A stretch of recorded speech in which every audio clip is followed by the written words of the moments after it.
Selamat malam, para pemirsa. Foto ini adalah pabrik super milik Nusantara Technology Group, NTG, di Zhengzhou. Sebuah kota industri yang pernah mempekerjakan 300.000 orang, kini menyusut dengan kecepatan yang kasat mata. Dan ini bukanlah sebuah insiden yang terisolasi.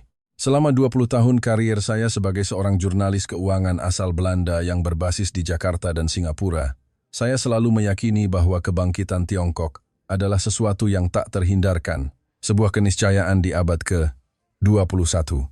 Hari ini, saya berdiri di sini dan harus mengakui satu hal secara terbuka. Saya benar-benar salah. Sebelum kita melanjutkan, silakan tinggalkan komentar dari belahan dunia mana Anda menonton, dan pastikan untuk berlangganan, karena berita esok hari adalah sesuatu yang tidak ingin Anda lewatkan. Nama saya Jurgen van der Berg. Selama 20 tahun terakhir, saya meliput Asia untuk majalah-majalah keuangan terkemuka di Belanda. Saya menyaksikan gedung-gedung pencakar langit Shenzhen menjulang. Saya melihat pelabuhan Shanghai memproses barang dari seluruh dunia. Dulu saya berpikir bahwa pasar dan tenaga kerja, Tiongkoklah yang menciptakan keajaiban ini. Tetapi hari ini, ketika lampu-lampu pabrik padam dan lini produksi berhenti, saya akhirnya melihat kebenaran yang tersembunyi. Siapa yang sesungguhnya membangun pabrik dunia? Dan siapa yang setelah dikhianati, tidak hanya tidak runtuh, tetapi justru bangkit dari abu dan kini memegang urat nadi teknologi global. Ini adalah sebuah kisah perhitungan dan pencerahan yang membentang selama 30 tahun.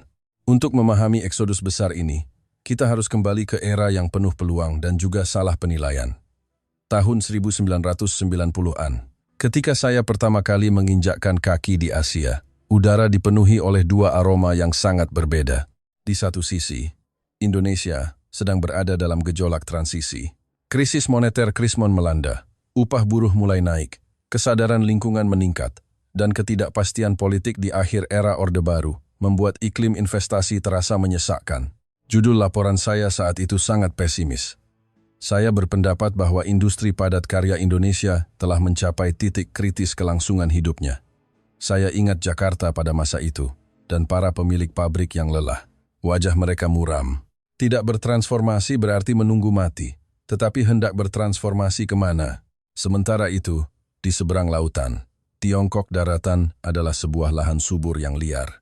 Lingkaran yang digariskan Deng Xiaoping di Shenzhen, bagaikan magnet raksasa. Mereka menawarkan insentif pajak yang luar biasa. Mereka memiliki pasokan buruh murah yang seolah tak ada habisnya, yang pekerja keras dan ulet.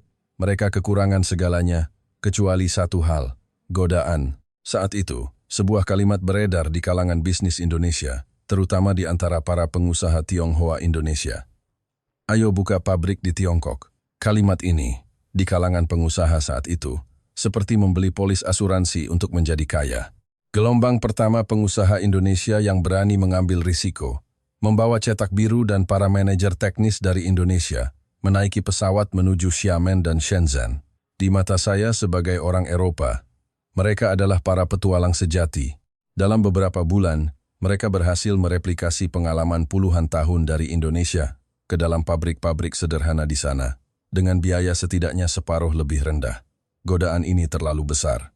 Segera, di depan mata saya, sebuah gelombang yang saya sebut sebagai migrasi ekonomi besar-besaran dimulai.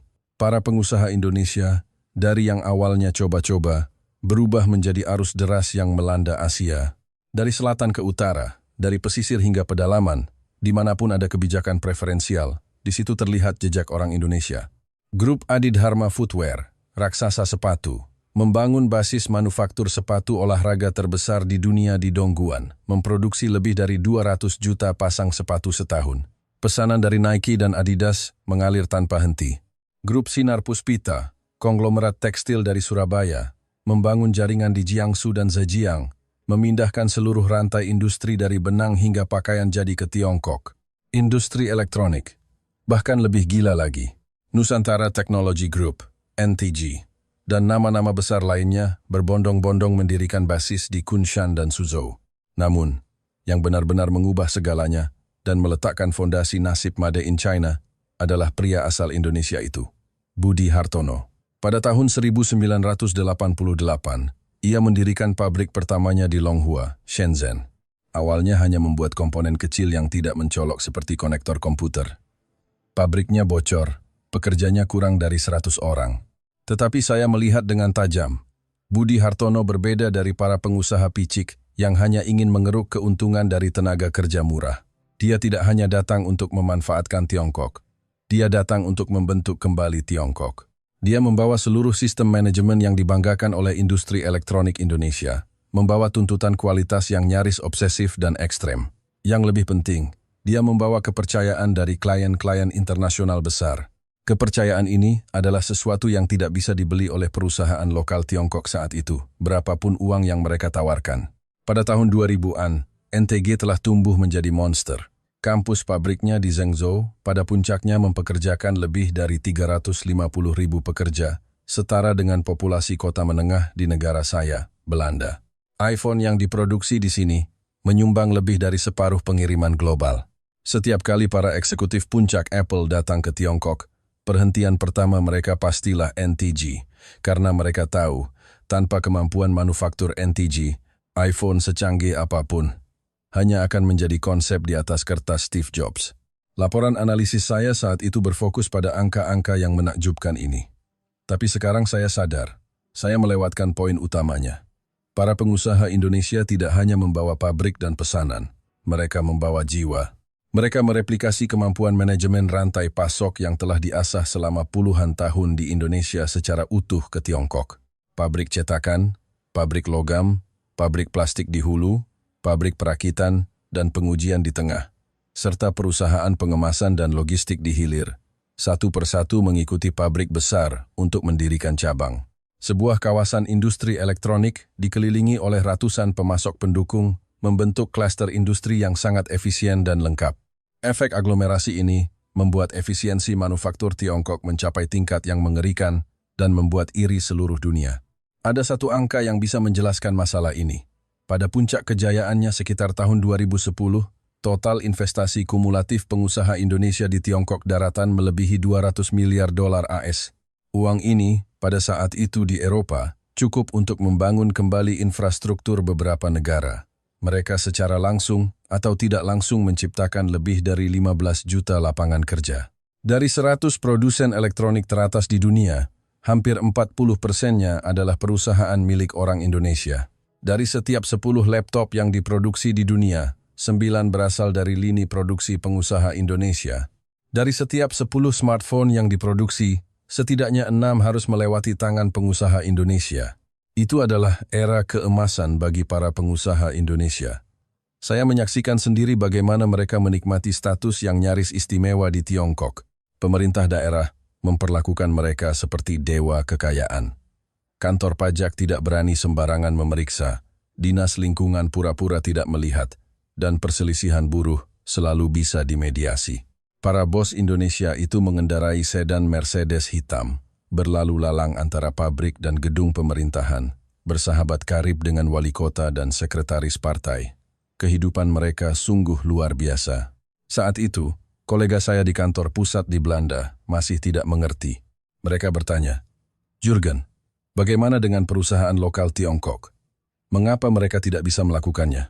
Saya memberitahu mereka, karena pengusaha Indonesia adalah tangan tak terlihat di balik keajaiban ekonomi Tiongkok. Mereka adalah penyedia teknologi, pengekspor manajemen, dan penghubung pasar terpenting bagi Tiongkok untuk menjadi pabrik dunia.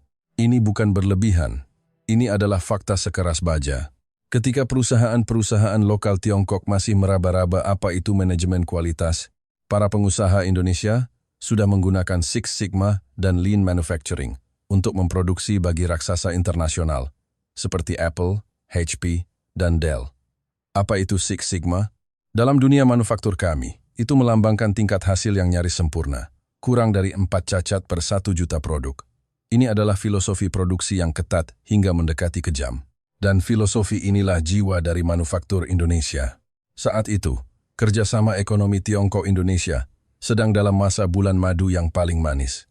Namun, sebagai seorang jurnalis yang telah malang melintang di dunia bisnis selama bertahun-tahun, saya sangat memahami satu prinsip. Semua bulan madu akan berakhir. Hanya saja, tidak ada yang menyangka bulan madu ini akan retak kurang dari 20 tahun kemudian, dan dengan cara yang begitu drastis dan kejam. Titik balik datang lebih cepat dan lebih dahsyat dari yang dibayangkan siapapun. Setelah tahun 2016, seiring dengan memburuknya hubungan politik antara Tiongkok dan banyak negara, termasuk ketegangan di Laut Cina Selatan yang melibatkan Indonesia, saya merasakan perubahan halus dalam sikap Beijing terhadap para pengusaha Indonesia.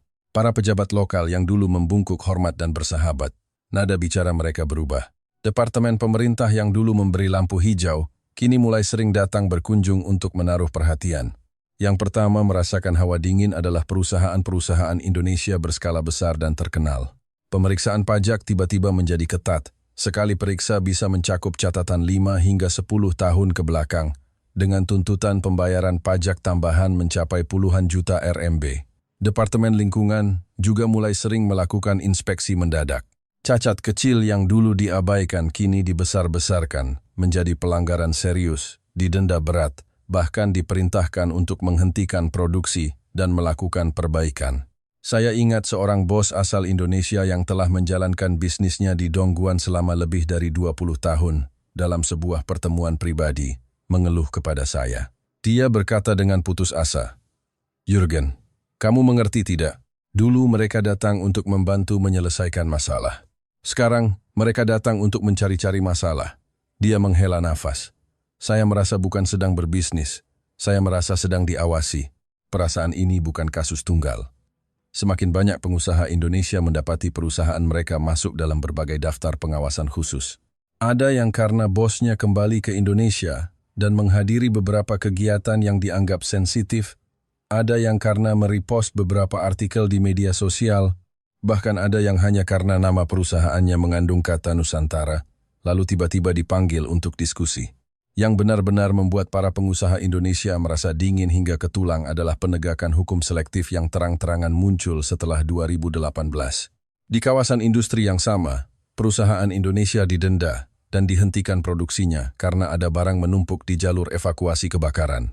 Perusahaan lokal di sebelahnya dengan masalah yang sama, aman-aman saja. Pelanggaran ambang batas emisi lingkungan yang sama, pengusaha Indonesia harus membayar denda jutaan. Perusahaan lokal hanya diberi peringatan lisan. Seorang pengusaha dengan marah bertanya kepada saya setelah minum-minum, "Apa salah kami?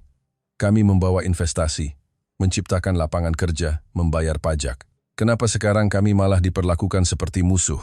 Jawabannya sebenarnya sederhana dan kejam. Ketika politik mengalahkan ekonomi, ketika ideologi menjadi standar utama untuk menilai sebuah perusahaan, identitas pengusaha Indonesia berubah dari dewa kekayaan menjadi risiko potensial. Logika Beijing, menurut saya, adalah sebuah perhitungan politik yang berbahaya. Jika pemerintah Indonesia tidak mau patuh pada agenda mereka, maka pengusaha Indonesia di Tiongkok adalah sandera dan alat penekan terbaik. Mereka berpikir, dengan menekan para pengusaha ini, mereka dapat menciptakan kepanikan ekonomi di Indonesia, memaksa para pengusaha ini untuk kembali dan melobi pemerintah Indonesia agar mengubah sikapnya. Strategi ini, pada awalnya, memang menciptakan kepanikan. Saya ingat saat itu banyak pengusaha berpengaruh di Indonesia mulai secara terbuka menyerukan untuk meredakan ketegangan hubungan. Tetapi Beijing salah perhitungan satu hal yang paling penting. Pengusaha Indonesia tidak bodoh, dan mereka bukan tanpa pilihan. Ketika sebuah pasar mulai menjadi penuh ketidakpastian, ketika lingkungan investasi berubah dari ramah menjadi bermusuhan, modal akan memilih dengan kakinya. Pandemi COVID-19 menjadi jerami terakhir yang mematahkan punggung unta. Lockdown, kebijakan nol COVID, dan aturan karantina yang berlapis-lapis membuat banyak pabrik milik pengusaha Indonesia terpaksa berhenti beroperasi selama berbulan-bulan. Yang lebih fatal, para manajer dan teknisi dari Indonesia tidak bisa bebas bepergian. Seorang bos perusahaan teknologi dengan pasrah berkata kepada saya, "Jurgen, pabrik saya di Kunshan perlu ekspansi, butuh insinyur senior dari Indonesia untuk mengatur peralatan. Hasilnya, izin masuknya tidak keluar selama 3 bulan. Menunggu pandemi ini selesai, pesanan sudah terbang ke Vietnam." Yang benar-benar membuat mereka sakit hati adalah perlakuan diskriminatif Tiongkok terhadap perusahaan asing selama pandemi. Eksekutif perusahaan Eropa dan Amerika bisa masuk melalui jalur khusus. Perusahaan Jepang dan Korea juga mendapat perlakuan yang lebih fleksibel. Hanya pengusaha Indonesia yang dipersulit. Dalam sebuah pertemuan pribadi, seorang pengusaha dengan marah menggebrak meja. Kita sudah investasi di sini puluhan tahun. Hasilnya, perlakuan terhadap kita bahkan tidak lebih baik dari orang Eropa yang baru datang. Apa-apaan ini? Kita ini investor atau sandera. Peristiwa-peristiwa ketegangan geopolitik selanjutnya merobek selubung terakhir. Beijing mengumumkan serangkaian sanksi yang secara nominal menargetkan pemerintah negara lain, tetapi tembakannya justru secara presisi mengenai para pengusaha Indonesia. Perdagangan diperlambat, beberapa bahan baku industri ditahan. Bahkan ada perusahaan Indonesia yang tiba-tiba masuk dalam daftar entitas yang tidak dapat diandalkan dengan alasan yang tidak jelas dan tanpa jalur banding. Saat itulah para pengusaha benar-benar sadar. Kalimat manis saudara serumpun di masa lalu hanyalah basa-basi saat mereka dibutuhkan. Ketika kebutuhan politik mengalahkan kepentingan ekonomi, investasi dan pengorbanan selama bertahun-tahun ini sama sekali tidak ada nilainya di atas timbangan kekuasaan. Seorang pemilik pabrik elektronik di Suzhou yang telah beroperasi selama 25 tahun saat memutuskan untuk menarik investasinya, menulis kalimat ini di media sosialnya. Ketika suatu tempat mulai mendefinisikan perusahaanmu berdasarkan asal-usul dan sikap politikmu, maka sebanyak apapun pendapatan dan pajak yang kau berikan, tidak akan bisa membeli rasa hormat. Saatnya untuk pergi. Memutuskan untuk pergi dan benar-benar pergi adalah dua hal yang berbeda. Betapa sulitnya bagi sebuah perusahaan yang telah beroperasi selama 20,30 tahun di Tiongkok untuk hengkang, peralatan harus dipindahkan, pekerja harus diberhentikan, pabrik harus dijual, klien dan pesanan harus dialihkan. Ini bukan pekerjaan semalam. Butuh setidaknya 2 hingga 3 tahun perencanaan dan eksekusi. Dan para pengusaha Indonesia yang cerdas telah memulai tata letak mereka secara diam-diam sejak 2018. Strategi mereka kami sebut diversifikasi risiko, tata letak multilokasi. Di permukaan, pabrik di Tiongkok daratan tetap beroperasi seperti biasa. Kenyataannya, mereka telah diam-diam mendirikan basis produksi baru di Asia Tenggara, di India, bahkan di Meksiko. Vietnam adalah tujuan paling populer. Negara ini memiliki keunggulan yang mirip dengan Tiongkok di masa awal. Populasi muda, upah rendah, pemerintah yang aktif menarik investasi. Yang lebih penting, Vietnam telah menandatangani perjanjian perdagangan bebas dengan AS dan Uni Eropa, membuat tarif ekspor jauh lebih rendah daripada Tiongkok. India adalah titik fokus lainnya. Meskipun infrastruktur India tertinggal dan birokrasinya sangat lambat, ia memiliki satu keunggulan yang tak tergantikan, pasar domestik dengan 1,4 miliar penduduk. Seorang bos Indonesia yang membuka pabrik di Ho Chi Minh City, Vietnam, berbagi pengalamannya. Upah pekerja di Vietnam sekitar setengah dari di Tiongkok. Kemampuan belajar mereka juga tidak buruk. Efisiensi pemerintah memang kurang, tapi setidaknya mereka tidak akan tiba-tiba datang memeriksa sikap politikmu. Dan para klien, begitu tahu saya produksi di Vietnam, mereka memberikan pesanan dengan sangat mudah, karena mereka juga ingin mendiversifikasi risiko. Modal tidak memiliki negara, kalimat ini sudah saya dengar selama 20 tahun. Tetapi narasi yang menuduh para pengusaha Indonesia tidak tahu berterima kasih sama sekali salah memahami hubungan sebab akibat. Bukan mereka yang proaktif ingin pergi, tetapi lingkungan yang buruklah yang mendorong mereka keluar. Modal mungkin tidak memiliki negara, tetapi modal memiliki ingatan. Ia akan mengingat siapa yang memperlakukannya dengan baik dan siapa yang mengkhianatinya. Data tidak berbohong. Statistik terbaru dari Jakarta mengkonfirmasi pengamatan saya. Menurut data dari Badan Koordinasi Penanaman Modal, BKPM, yang dirilis pada tahun 2025, hanya dalam 8 bulan pertama tahun 2025, nilai persetujuan investasi dari Indonesia ke Tiongkok daratan anjlok secara longsor, turun drastis sebesar 73,3% dibandingkan periode yang sama tahun lalu. Ini bukan angka kecil. Ini adalah sebuah pelarian massal yang sesungguhnya. Pada periode yang sama, total investasi Indonesia ke luar negeri selain Tiongkok mencapai angka fantastis 31,45 miliar dolar AS. Dana sedang memberitahu dunia dengan cara yang paling jujur tentang arah baru mereka. Awalnya, eksodus pengusaha Indonesia tidak terlalu mendapat perhatian dari pejabat Tiongkok. Di kantor saya di Jakarta, yang saya dengar hanyalah kepercayaan diri yang buta. Mereka berkata, pengusaha Indonesia pergi, kita bisa kerjakan sendiri. Mereka pikir, dengan teknologi yang telah mereka curi selama bertahun-tahun dan subsidi negara yang besar, perusahaan lokal bisa sepenuhnya menggantikan mereka. Mereka berkata, kami punya rantai pasok paling lengkap di dunia. Pikiran ini dihantam keras oleh kenyataan setelah tahun 2023. Zhengzhou, Dongguan, Kunshan, Suzhou, kota-kota manufaktur yang dulu makmur karena pengusaha Indonesia, mulai terjerumus ke dalam dilema pabrik kosong dan ditinggal pergi. Kawasan industri raksasa, petak-petak besar pabrik ditempeli iklan, disewakan, tetapi tidak ada yang bertanya. Gerbang pabrik yang dulu setiap pagi dipenuhi oleh lautan pekerja, kini sepi. Pemerintah daerah adalah yang pertama merasakan sakitnya. Eksodus pengusaha Indonesia berarti pendapatan pajak berkurang, lapangan kerja hilang. Masalah yang lebih serius adalah putusnya rantai pasok. Yang dibawa pergi oleh pengusaha Indonesia bukan hanya pabrik mereka sendiri, tetapi seluruh ekosistem industri. Satu pabrik perakitan hengkang, ratusan pabrik komponen dan cetakan di hulu kehilangan pelanggan terbesar mereka. Reaksi berantai ini membuat banyak perusahaan lokal yang tadinya ingin mengambil alih pesanan menjadi kalang kabut. Saya punya sebuah kasus nyata.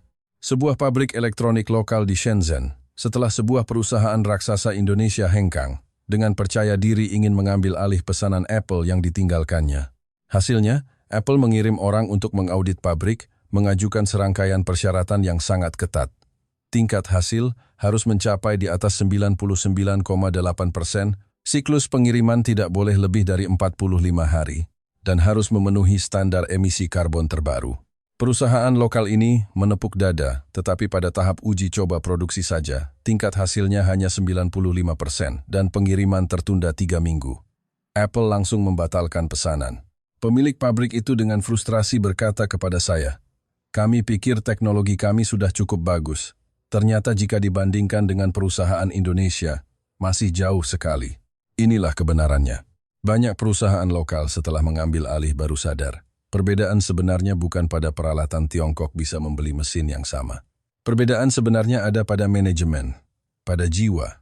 Para pengusaha Indonesia, setelah puluhan tahun ditempa, telah mengasah kemampuan lean manufacturing, manajemen kualitas, dan koordinasi rantai pasok hingga ke tingkat yang sempurna. Perusahaan lokal Tiongkok, meskipun memiliki mesin kelas A, tidak bisa menghasilkan kualitas dan efisiensi sekelas A. Yang lebih fatal adalah hilangnya kepercayaan klien. Merek-merek besar internasional memilih pengusaha Indonesia bukan hanya karena harga, tetapi karena kepercayaan yang tak tergantikan yang dibangun melalui kerjasama jangka panjang.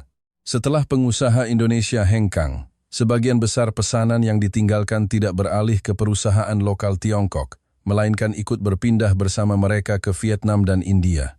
Bahkan dunia barat akhirnya sadar. Pada musim semi 2025, para menteri luar negeri G7 mengeluarkan pernyataan bersama secara terbuka menyebut nama Tiongkok dan menyatakan keprihatinan atas kebijakan dan praktik non-pasar yang menyebabkan kelebihan kapasitas yang merusak dan mendistorsi pasar global. Ketika kelompok pelanggan paling kuat di planet ini secara terbuka memberimu peringatan, saya bisa katakan, permainan sudah berakhir.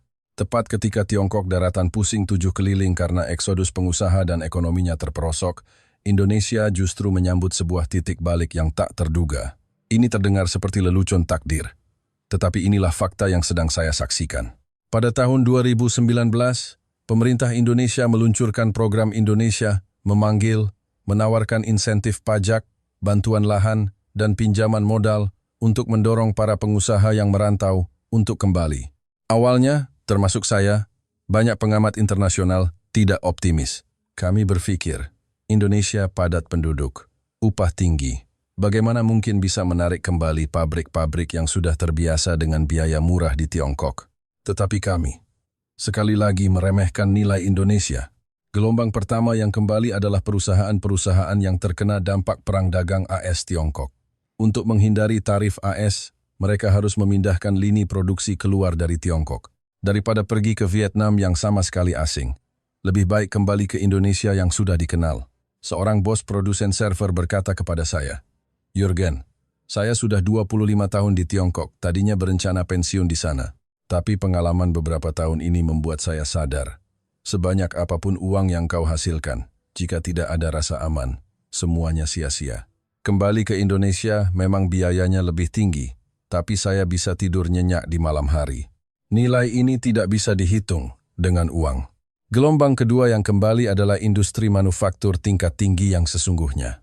Perusahaan-perusahaan ini menemukan bahwa Indonesia sebenarnya memiliki keunggulan yang tak tergantikan dan diremehkan oleh dunia, yaitu sumber daya manusia. Satu insinyur senior Indonesia setara dengan beberapa insinyur biasa di Tiongkok. Universitas dan lembaga penelitian Indonesia memiliki fondasi yang kuat di bidang teknologi digital, rekayasa, dan energi terbarukan. Dan ekosistem kendaraan listrik EV, serta ekonomi digital, menjadi mercusuar paling cemerlang dalam badai ini. Posisi Indonesia dalam rantai pasok nikel global untuk baterai EV, serta pertumbuhan pesat perusahaan-perusahaan teknologi unicorn dan dekakorn, telah mencapai status benteng pertahanan negara. Apple, Google, Microsoft, semua raksasa teknologi dunia kini harus mengantri untuk berinvestasi dan berkolaborasi dalam ekosistem digital Indonesia. Mengapa? Karena ketika Beijing masih membanggakan pencapaian mereka dengan subsidi negara, Indonesia telah menguasai sumber daya kritis untuk masa depan energi bersih dan menjadi pasar digital terbesar di Asia Tenggara. Laporan keuangan terbaru membuktikannya. Perusahaan-perusahaan teknologi terkemuka di Indonesia pada kuartal ketiga tahun 2025 melaporkan pertumbuhan pendapatan yang meroket, didorong oleh investasi di pusat data dan infrastruktur digital. Di negara saya, Belanda, pertumbuhan ekonomi 1% saja sudah dirayakan dengan sampahnya. Sementara di Indonesia, keuntungan satu sektor bisa tumbuh puluhan persen dalam satu kuartal. Apa penyebab dibaliknya? Adalah transformasi digital dan transisi energi. Seluruh dunia sedang gila-gilaan mengembangkan kecerdasan buatan AI dan kendaraan listrik, dan Indonesia memegang peran kunci baik sebagai pasar maupun sebagai pemain dalam rantai pasok. Keberhasilan ini juga mendorong kembalinya dan peningkatan seluruh rantai pasok pendukung. Struktur industri Indonesia mengalami perubahan fundamental. Dulu, Indonesia mungkin dikenal sebagai negara padat karya, mencari uang dari kerja keras. Sekarang, Indonesia adalah pusat inovasi digital dan energi, menguasai teknologi dan sumber daya kunci, mendapatkan keuntungan yang harus dibayar oleh seluruh dunia. Bahkan lembaga keuangan internasional yang paling konservatif pun harus mengakui kenyataan baru ini. Dana Moneter Internasional IMF dalam laporan prospek ekonomi dunia Oktober 2025 kembali menaikkan perkiraan pertumbuhan Indonesia, memprediksi tingkat pertumbuhannya akan mencapai di atas 5% pada tahun 2025, melampaui rata-rata global. Ketika seluruh dunia berjuang menghadapi resesi, Indonesia justru sedang berakselerasi. Pergeseran ini juga secara total mengubah arah angin politik internasional. Ketika saya pertama kali bertugas, semua kolega Eropa saya, semua tokoh politik, menganggap Beijing sebagai tempat suci yang wajib dikunjungi. Sekarang, di musim gugur tahun 2025, yang saya lihat adalah delegasi tingkat tinggi dari Swedia, Jerman, dan negara-negara Eropa lainnya. Satu persatu terbang ke Jakarta. Uni Eropa juga aktif mengadakan EU-Indonesia Business Dialogue, mencari kerjasama mendalam di bidang ekonomi digital, semikonduktor, dan energi hijau. Mereka tidak datang untuk menjual mobil, mereka datang untuk mencari masa depan. Dan ini memunculkan pertanyaan paling krusial. Mengapa dunia, terutama AS, Jepang, dan Eropa, di tengah persaingan AS-Tiongkok, memilih Indonesia? Jawabannya sudah melampaui ekonomi. Pada akhir tahun 2024, Kongres AS menyetujui paket kerjasama strategis Indo-Pasifik. Ini bukan janji lisan, ini adalah kerangka hukum yang mengikat.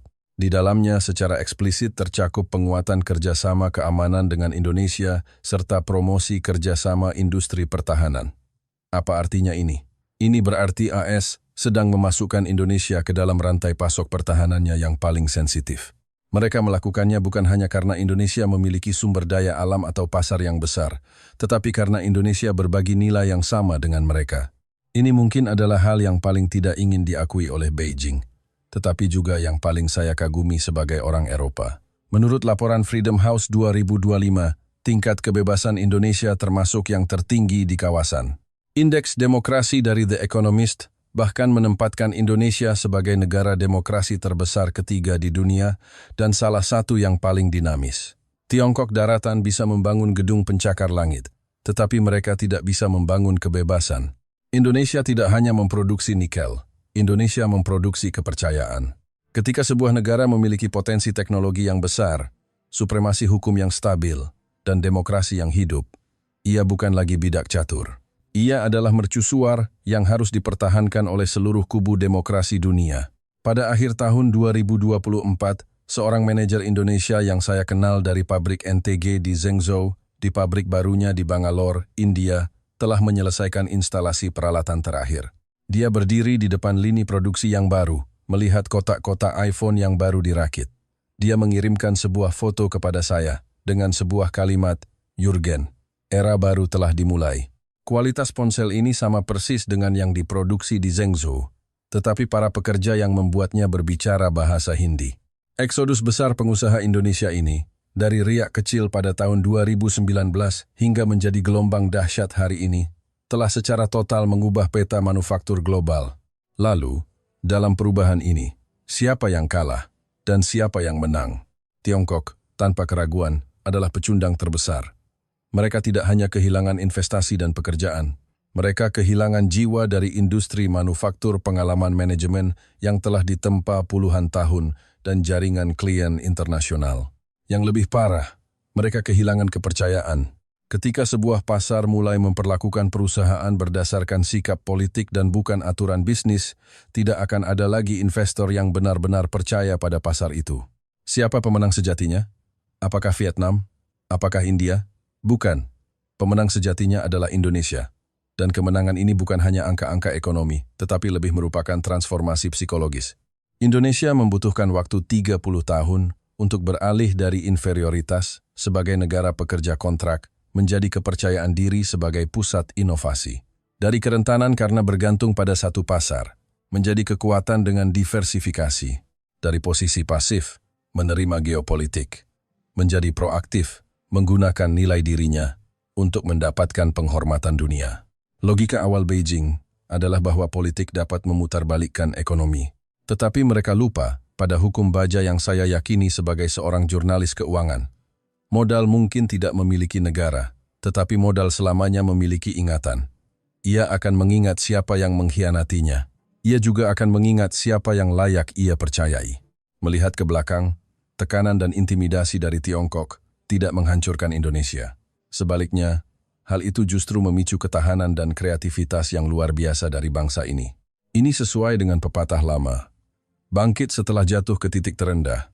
Ketika lampu-lampu di pabrik NTG Zhengzhou satu persatu padam. Ketika mesin-mesin di pabrik Dongguan berhenti berderu. Sebuah era yang mengandalkan tenaga kerja murah dan perhitungan politik telah berakhir. Tetapi di laboratorium-laboratorium di BSD City, para insinyur sedang mengembangkan startup AI generasi berikutnya.